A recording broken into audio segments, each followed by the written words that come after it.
ನಮ್ಮ ಜೊತೆಗೆ ಇದ್ಕೊಂಡು ಜೊತೆಗೆ ಓಡಾಡ್ಕೊಂಡು 2028ರ ಇಲೆಕ್ಷನ್ ಬಂದಾಗ ನಾನು ಪಕ್ಷ ಬಿಟ್ಟು ಕಾಂಗ್ರೆಸ್ನಿಂದ ನಿಲ್ತೀನಿ ಅಂತೆಲ್ಲ ಮಾಡೋಕ್ಕೆ ಹೋಗಬೇಡಿ. ನೀವು ಈಗಲೇ ಪಕ್ಷ ಬಿಟ್ಟು ಹೋಗೋದಾದರೆ ನಿಮ್ಮ ಕ್ಷೇತ್ರಗಳಲ್ಲಿ ನಾನು ಬೇರೆ ಅಭ್ಯರ್ಥಿಗಳನ್ನು ತಯಾರು ಮಾಡ್ತೀನಿ. ನಾನು ರಾಜಕಾರಣ ಮಾಡಬೇಕಾಗಿರೋದು ಇನ್ನೂ ತುಂಬ ಇದೆ. ನೀವು ಬಿಟ್ಟು ಹೋದ ಮಾತ್ರಕ್ಕೆ ನಿಮ್ಮ ಕ್ಷೇತ್ರದಲ್ಲಿನ ರಾಜಕಾರಣ ನಾನು ಬಿಟ್ಟು ಬಿಡೋದಿಲ್ಲ.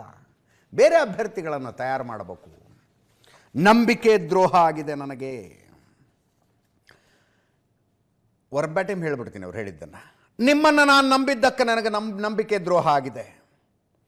ನಮ್ಮ ಯಾವ ಶಾಸಕರಿಂದ ನಾನು ಇದನ್ನು ನಿರೀಕ್ಷೆ ಮಾಡಿರಲಿಲ್ಲ. ಪಕ್ಷ ಬಿಡುವವರಿಗೆ ಬಾಗಿಲು ಸದಾ ತೆರೆದಿದೆ, ಧಾರಾಳವಾಗಿ ಹೋಗಿ. ನಿಮ್ಮ ಕ್ಷೇತ್ರಗಳಿಗೆ ಬೇರೆ ಅಭ್ಯರ್ಥಿಯನ್ನು ನಾನು ರೆಡಿ ಮಾಡ್ಕೋಬೇಕಿದೆ. ಚುನಾವಣೆ ಘೋಷಣೆ ಆದಾಗ ಪಕ್ಷ ಬಿಡುವ ಯೋಚನೆ ಮಾಡಬೇಡಿ.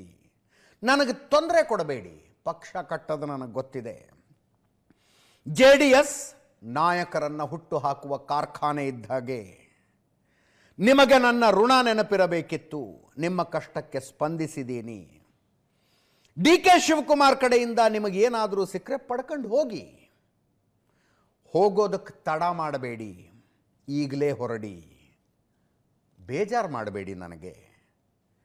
ಅನುದಾನದ ಆಸೆಯಿಂದ ನಮ್ಮ ಪಕ್ಷಕ್ಕೆ ನೀವು ದ್ರೋಹ ಬಗೆದಿರಬಹುದು. ನಿಮ್ಮ ಕ್ಷೇತ್ರ ಅಭಿವೃದ್ಧಿ ಆಗುತ್ತೆ ಅನ್ನೋದಾದರೆ ನಮ್ಮ ಪಕ್ಷ ಬಿಟ್ಟು ಹೊರಟು ಬಿಡಿ ಅಂದ್ರಂತೆ ಕುಮಾರಸ್ವಾಮಿ ಅವರು.